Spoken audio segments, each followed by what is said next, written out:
still on trade. Jeff Flock, he's in a Ford plant in Chicago. All right, Jeff, Ford makes a lot of vehicles here that if they're exported to China, they get hit with a big tariff. Which vehicles get hit the hardest?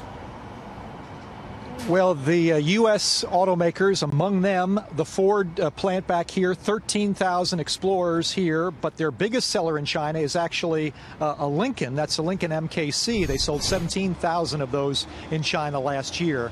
So it's a hit. I mean, it's not a huge hit in terms of U.S. automakers, but the big hit comes on the German automakers that have built plants here and are selling cars in China that are made here. For example, BMW taking a heavy hit. The X5 is made at that South Carolina plant, the Spartanburg plant.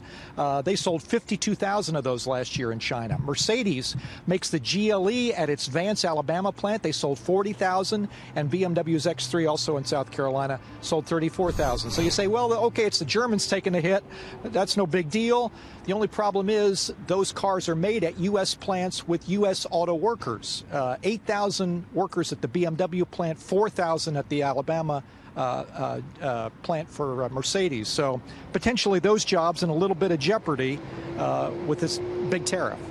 Jeff Flock right there in the middle of it. Thanks very much indeed, Jeff. As usual in the middle of it, gotta say.